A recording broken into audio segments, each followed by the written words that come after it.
the unexplainable revelation message in the world.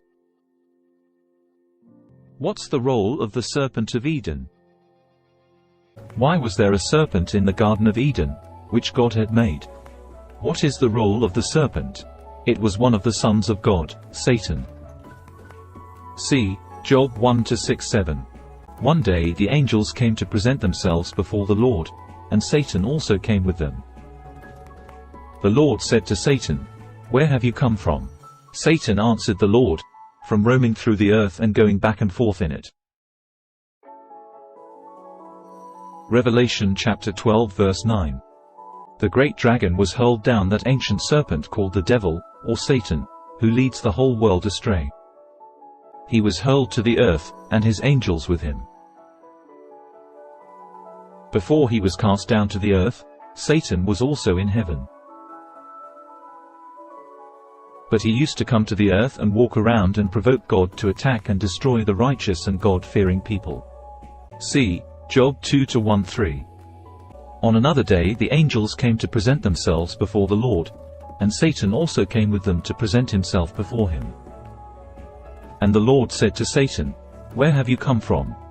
Satan answered the Lord, "From roaming through the earth and going back and forth in it." Then the Lord said to Satan, "Have you considered my servant Job? There is no one on earth like him. He is blameless and upright, a man who fears God and shuns evil. And he still maintains his integrity, though you incited me against him to ruin him without any reason." Verses 6-7. The Lord said to Satan, "Very well, then, he is in your hands, but you must spare his life." So Satan went out from the presence of the Lord and afflicted Job with painful sores from the soles of his feet to the top of his head.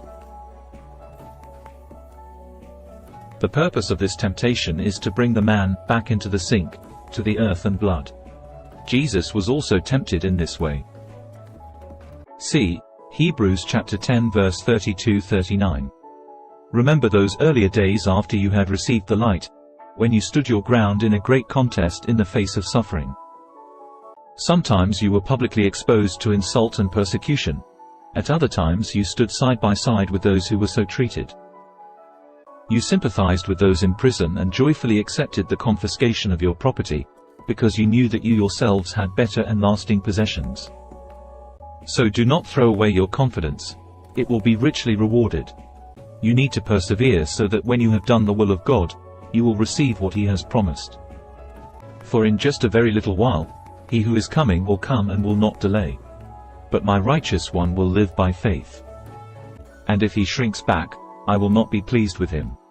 But we are not of those who shrink back and are destroyed, but of those who believe and are saved. For full details, please click greater than.